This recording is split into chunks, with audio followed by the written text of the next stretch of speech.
I'm John Proctor from channel Joel West. I'm having an Alan Wake Oculus adventure. Let's don the goggles, grab some gear, which apparently I ungrabbed, and figure out which direction I want to go. I want to go across the bridge, but there's two directions after the bridge. I had no real plan.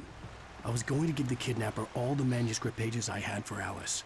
If that wasn't enough, I'd hold him at gunpoint and make him talk. It's a new shotgun. Yeah, and there's a left and a right, so let's go left this time.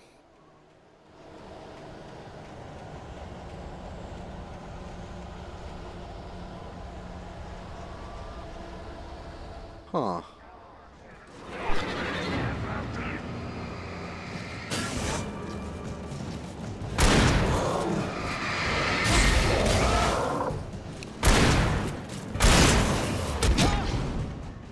Oh. Oh. Oh. Yes.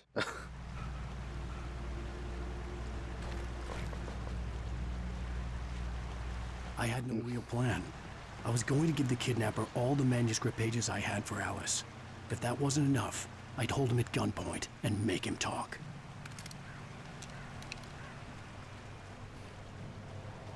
Right.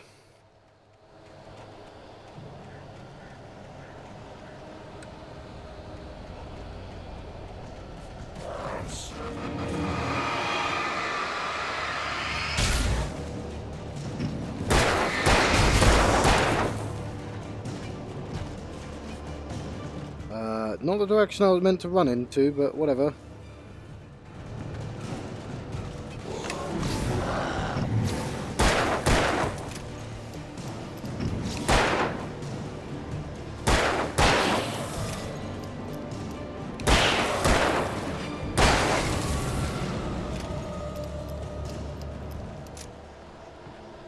Guess that kind of worked in my favour.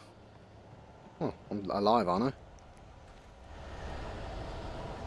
Just wasn't my original... Ooh, flare gun ammo. Ah!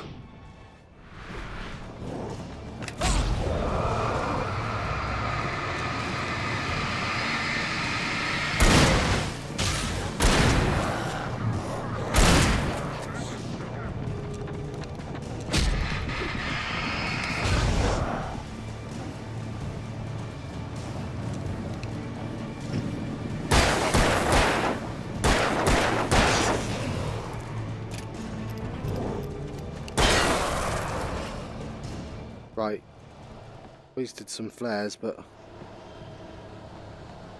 still have no idea where I'm actually trying to go to.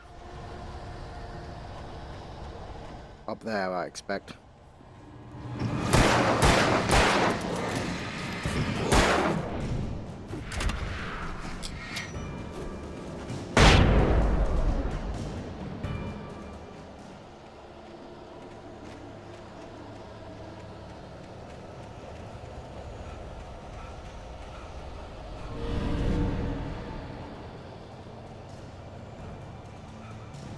Right, I get it. Stop turning my camera.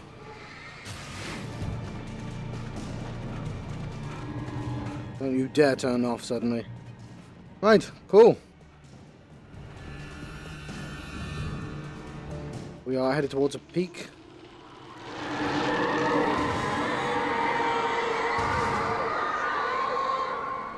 The dark presence was moving ahead of me in the same direction I was going. A cold feeling settled itself in the pit of my stomach.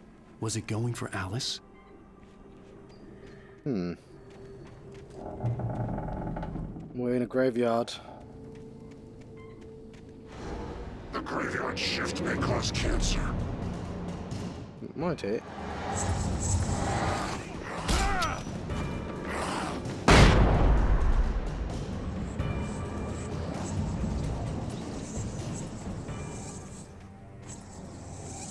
Right, I've got a bunch of manuscripts to read, don't I? So, when I've...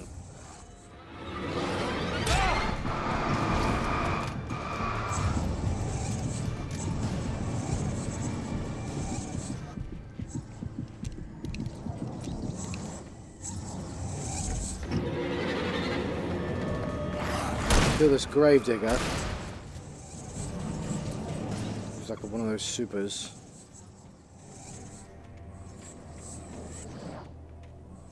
He's less talkative than the other ones.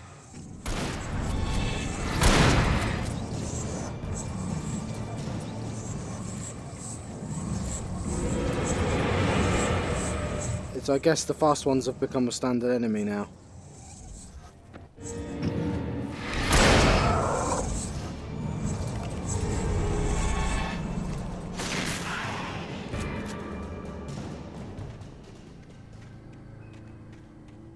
Apparently died.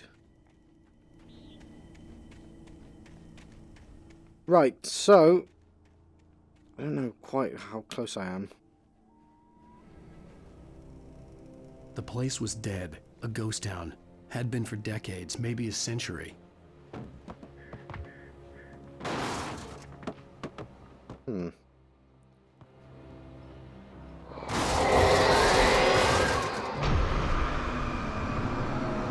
Possessed car!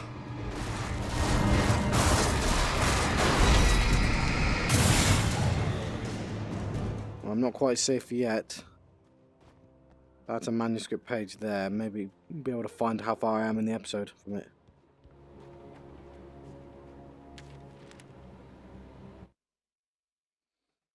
Waking Casey. It's hard to tell from that. I don't know if that's the right one or not. That's the problem. Yeah, that F5 thing seems to possibly only work when...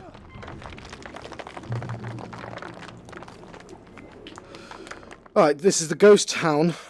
Well, we've got an episode for... Pardon? We've got a name for the episode, at the very least.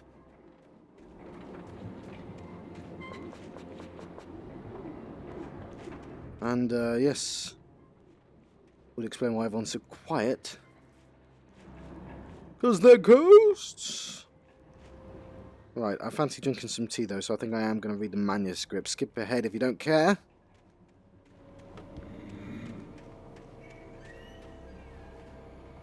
Right. Start from the start, shall we? Mr. Randolph liked Rose. That little smile she had. How she was still sweet when life had tried so hard to make her bitter. It wasn't any of his business what she did in her trailer. But those strangers, the writer and his smart-ass sidekick, looked like trouble. And they'd been in there for hours, way past her normal bedtime. He reached for the phone and called the sheriff's station. Okay. That's fair enough. For decades, the darkness that wore Barbara Jagger's skin slept fitfully in the dark place that was its home and prison. It was hungry and in pain. It dreamed of its nights of glory when the poet's writing had called it from the depths and given it a brief, terrible taste of power and freedom. The rock stars had stirred it from the deep sleep the poet had sunk it back to in the end. When it sensed the writer on the ferry, it opened its eyes. There we go.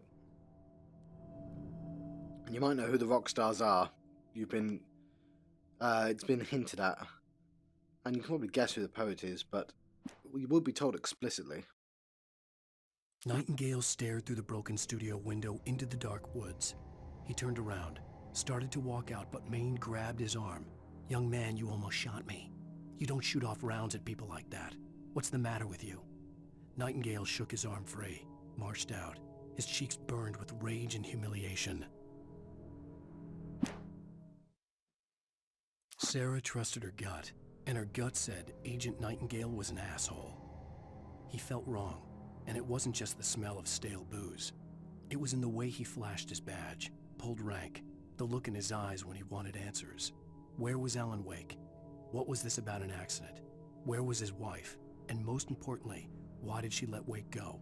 He wouldn't answer her questions. Federal business was all he'd say. I actually genuinely don't remember what's up with Nightingale. The pipe wrenched itself loose from the bridge's steel framework. Wrapped in darkness, it floated in midair, twitching. For a moment, I didn't understand what I was looking at. The heavy object lurched at me with impossible force. I threw myself out of the way, but just barely.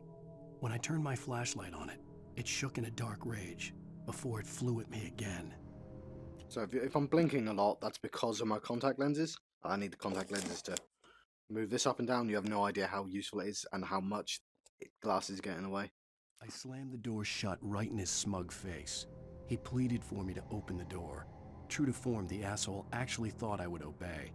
I had no sympathy left, no guilt either, not for him. I took a moment to savor the scream.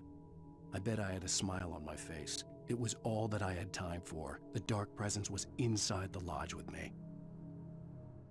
Wonder who he's talking about. The darkness surged towards me, sucking everything loose from the ground into its depths, tugging at my clothes. I saw the flare the kidnapper had dropped and threw myself towards it just as I felt my feet leave the ground. The darkness embraced me with the force of a tornado. Somehow I managed to light the flare. The darkness roared and cast me away. This hasn't happened yet. The dark waters of the lake far below.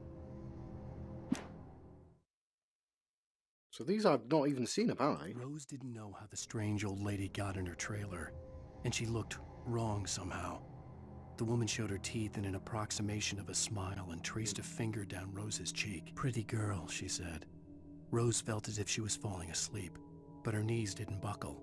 The crone spoke in a whisper, her words ice cold and dark in Rose's ear. There we go. Touched by the dark presence, Rose was lost in a dreamland where everything was drawn in black and gray crayons. The old lady had promised her that all her wishes would come true. She would be Alan Wake's muse. She was smiling so hard it hurt her face. She crushed a bottle full of sleeping pills into the coffee. Deep down inside, she was screaming in terror. Ah, there we go. Missing page. Ugh. Oh no, we've had the bulldozer. bulldozer's engine roared to life. Mud and rocks flew as it fought for traction. It crashed through the concrete wall and landed heavily in the yard. If it were an animal, it would have shaken its head after the impact, fixed its eyes on me, and charged. Of course, it had no head, nor eyes. Shadows crawled on its form, twisting it into a monster. Then, it came for me. With Nightingale gone and the night wind blowing in through the broken studio window, Maine stared at Sarah. The sheriff looked away. Maine's voice shook with barely controlled anger. "That boy's doing more drinking than thinking. I hope you know what you're doing, Sarah. He's got a sickness in his eyes. You take my word for it. He wants Wake for a reason, and it's not for anything good." Well, I imagine for shooting. When Thomas Zane fell for Barbara Jagger, it happened fast. She was young, vibrant, and beautiful, full of life.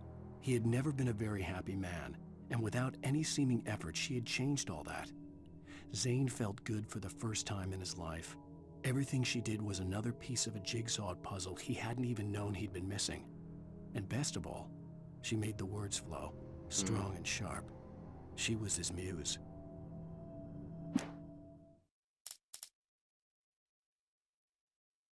Some of the taken retained echoes of their former selves, but these were just the nerve twitches of a dead thing.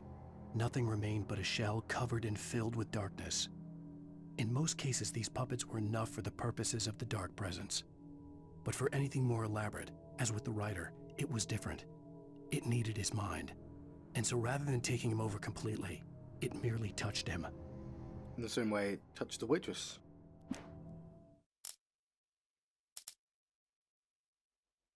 I stared through the bars of the jail cell. Barry stood behind me, swaying on his feet, looking as ill as I felt. Agent Nightingale stood on the other side of the bars with Sheriff Breaker. Nightingale had a stack of manuscript pages in his hand. He seemed unhinged as he gloated. "Well, I've got you now, Raymond Chandler. It's all here. All the evidence, including conspiracy to murder a federal agent." Right, I think I should probably stop there. I actually bought a Raymond Chandler book because it's sort of embarrassing. Because, well, one, the pub was also a library, so I bought about 5 books anyway. But I saw the Raymond Chandler and I thought, well, this is an obvious inspiration for Max Payne, and I completely forgot he was mentioned in this game, which is why I bring it up. I was like, well, maybe because I like Max Payne, I like all the writing, and I know it's sort of satire, but it's I thought I probably should read at least one Raymond Chandler book, and they're quite famous, right? I think it's the big. If I move the curtain, Might be able to see it from here. I can't. It's a bit far away. I also suspect you don't care. So I'm going to move on to the big sleep or something. One of them. Yeah. So there's a few more. Yeah. I'm going to wait for the rest of them. We can always go back and read the ones from earlier episodes if I accidentally miss it, though. It might be that this episode's longer than I expected.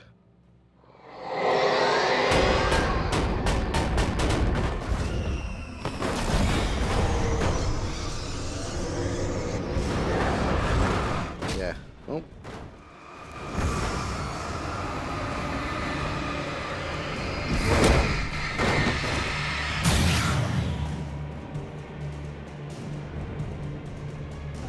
Thought I saw a dude.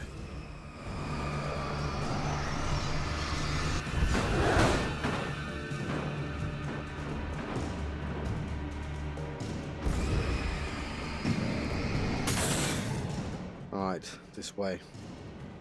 Into the mine. Or not. Oh.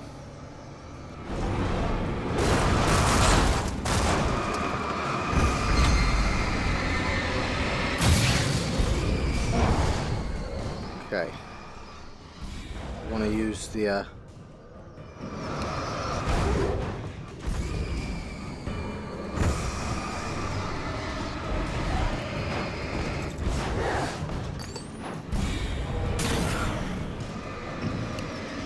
Come on!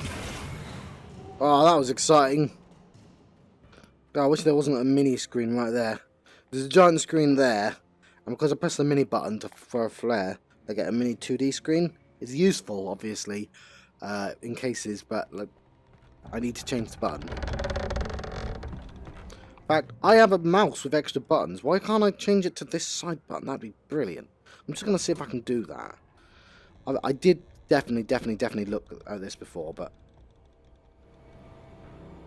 I mean, it should be obvious. It's edge. Ah! Alright, if I can't... Okay, there we go. So I'm clicking things that you can't see right now. Edge peak mode is 3D. Yeah. How do I turn it off?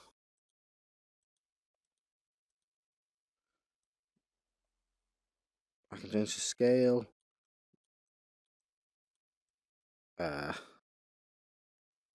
Doesn't seem to do anything. Oh wow, it's following my mouse around. That's kind of cool. Oh, of course that makes sense. But it's not going away.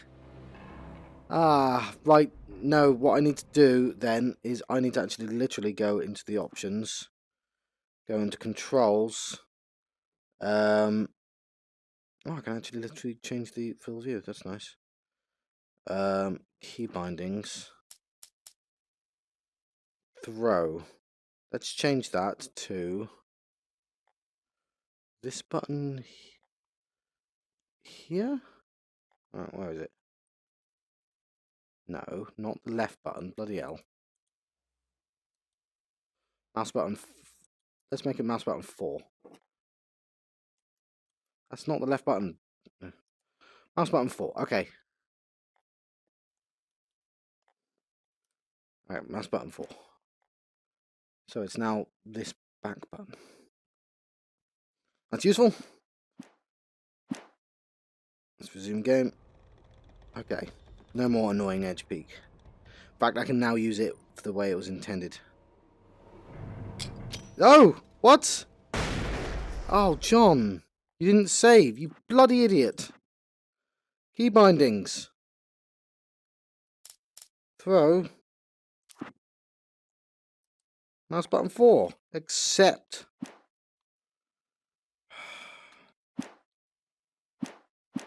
So now if I press middle mouse button, I have edge peak mode. Right. Would quite like it to show the entire screen though if it's going to do that, but whatever. I'm not going to play with that anymore.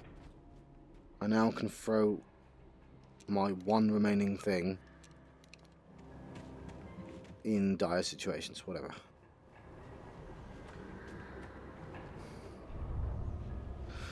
Sorry about that. Where am I?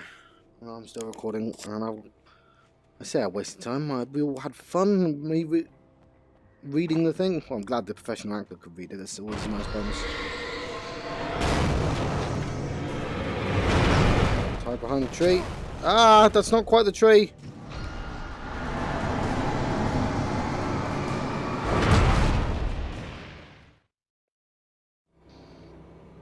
Do I get my flare back? I do get my flare back. Ooh, how about a flare gun?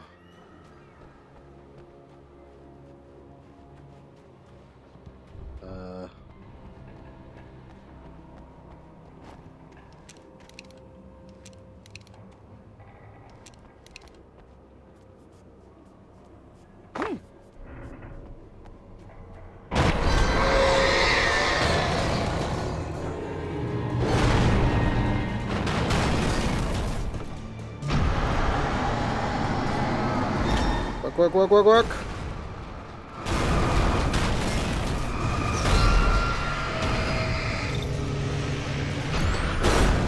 Alright, I had to move because I was edging my mouse into the key.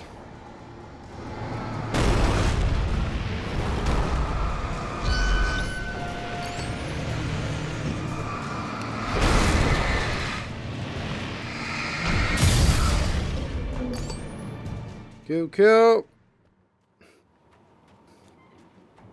That's Warcraft for people crying. QQ. Delicious coffee. Can't stand coffee myself, but he probably thinks it's delicious, so and he's willing to drink it from anywhere.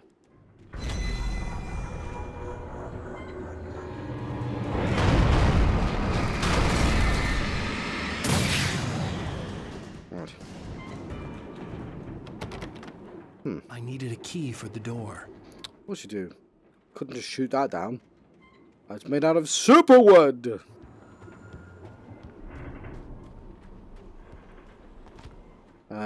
I came through that, didn't I?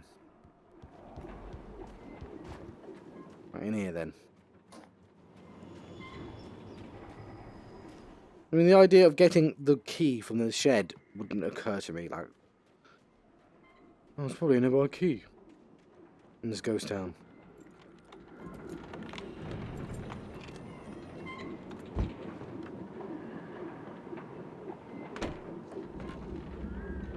Oh. Is it going to be Alan Wake, or is it going to be Night Springs? Anything outside of writing is a struggle. I feel ill. I managed to make my way downstairs. There's a shoebox filled with books and papers by Thomas Zane. It's very hard to focus, but I managed to read some of it. He's a poet, and a good one. He writes of muses and creators summoning fabulous things from a magic lake, using his powers to shape the world of a realm of gods and dreams and demons, dark things that wait for a chance to slip through, wearing the flesh of men as disguise. Zane writes about himself, his girlfriend being taken over by a dark presence, about growing scared of the lake. Zane believes it's a mirror to the gaping void of darkness above, where some Lovecraftian presence lurks. Okay. I crawl back upstairs. I'll borrow these things for my story. They ring true. They fit. Right, I wasn't going to mention it. I mean, I sort of hinted at it, that at the bottom of the lake might be a Lovecraftian creature. No, I did go into it, didn't I? But I didn't realise we were explicitly told he thinks there might be a Lovecraftian monster at the bottom of the lake. Again, strictly speaking, I've been told that Lovecraft doesn't deal with... Lovecraft monsters are literally giant tentacled beasts, right? They don't call... I don't know if they actually have sort of anomalous features. I know obviously they can make you insane, that they can make you sick and disgust, like it's all about flies and crawly things, but I don't know if it's literal seeping darkness type stuff. It might be leaning, have I mentioned, I don't know if it is, if it might be leaning on the idea rather than and being inspired by Lovecraft rather than using the strictest definition of what it is. I don't know if you might have heard of a kind of a comic reviewer called Linkara. He's reasonably internet famous, right? But he has sort of storylines in his episodes, and it's sort of obnoxious actually, because you're like, "Hello, I'm listening to a comic book review. Why are you doing your own story?" But like, you know, it's him fighting monsters, very vaguely related to the stories that he reviews, and they're reasonable enough, if a bit amateurish. Go away, CC Cleaner. But one of his plot twists was that, like, in his world, people were disappearing, and it turned out that it was Missing No, the Pokemon Missing No, and it was sort of a glitch, and it was this Lovecraftian monster that showed itself as a glitch called Missing No. It was sort of clever.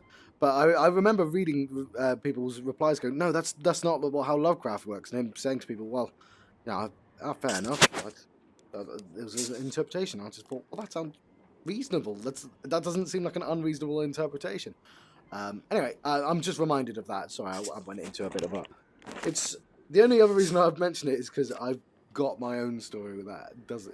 Isn't a million miles away from that. It's not a glitch or anything like that. But the idea that a Lovecraftian monster would manifest not in physical terms because it's kind of reality breaking in of itself. The whole point of the Lovecraft cosmic horror is it's unfathomable, it's inscrutable, and you know, being this kind of impossible monster is still it's still a monster, and it's still definable. And yeah, let's continue.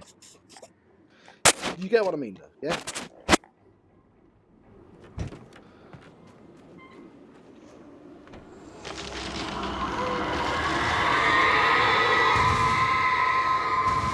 Well, let's go down there. Ooh.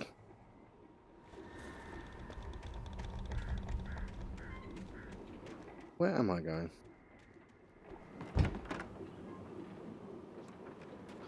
Reach the Mirror Peak Lookout. Okay, I am near the end of the episode. To the point that I don't know if I want to let you go or not. Oh, actually, I'm gonna let you go because it's about 28 minutes. I've got a couple minutes off that, and I may regret it afterwards. But I was gonna say, I've been John Proxy on channel John West. I've been having an Alan Wake Oculus adventure. I'll see you guys next time.